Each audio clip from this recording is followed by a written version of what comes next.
Friends, I received a query from my existing clients as well as my new well wishers and friends whether to opt for the old tax regime or the new tax regime. And of course, this is going to be applicable only from the next financial year, but people have got the anxiety to know about it even now so that they can plan their next financial year better. So, what I have done that I have put that in a slide format to make you understand things better. Okay, let me show you the slide to help you to understand the nitty-gritty of the new and old tax regime.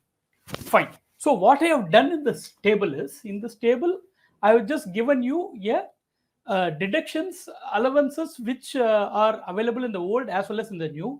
Whereas here, if you look at, you, if for example, say like an example, if somebody is earning 10 lakhs, okay, and with deductions, when I say deductions, it includes ATC, ATD, home loan interest, NPS, and everything. And everything comes to 2.65 lakh. If you see that number 2.65 lakh, and without any deductions, the new tax regime, which only consider the standard deduction which is available in the old and new, which is applicable from the next financial year.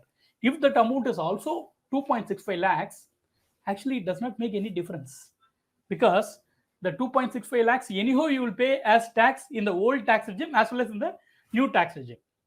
One thing what you need to remember is if the amount exceeds 2.65 lakhs, then it makes sense to consider the old tax regime. So this is a break-even sheet which I have given you to make you understand the amount of savings you do by looking into the old and new. Similarly, the maximum tax slab is 15 lakhs and beyond that it's only 30%. So in 15 lakhs and above, if your maximum savings is 3.75 lakhs and if your savings exceeds 3.75 lakhs, if you can ask me how it will exceed 3.75 lakhs. Okay, let us take an example. Somebody is running a home loan. Okay, he is paying interest of up to 2 lakhs, right? 2 lakhs is the interest.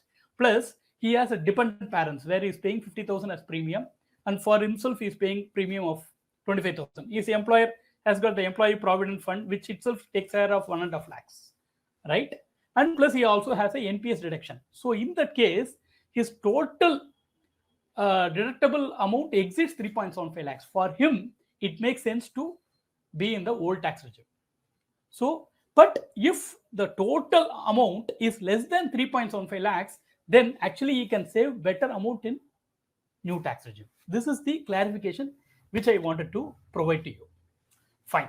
Now that you have just got the details of the slide, I will give you more insight on that. So what I would like to tell you is that personal finance is very, very personal because somebody will be running a home loan, somebody will have insurance premium on their parents, dependents, somebody would like to take care of their longevity because they don't have pensions, so they will have NPS.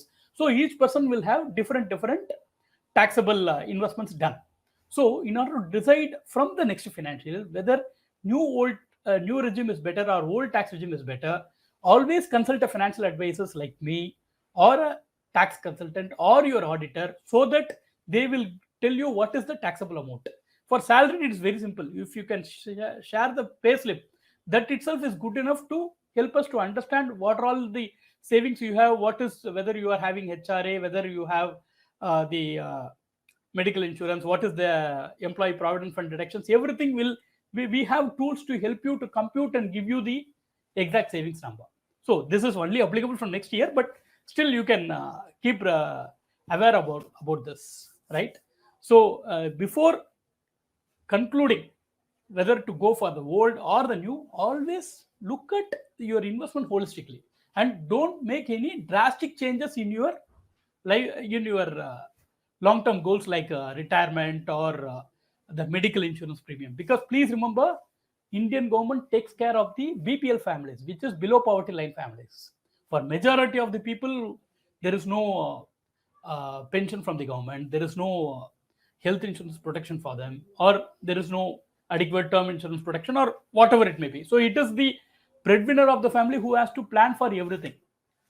So before getting into this, always consult a tax consultant. And there is also query that the old tax regime will be phased out in the near future. That is what people think. But even the finance minister said that there is no such provision that no old tax regime will be removed. It's only an option they are giving for the ease of filing the return, right? So that is how it should be. And to understand your taxation from the next financial year, because all these changes is only from next financial year, not for the year 22-23, right?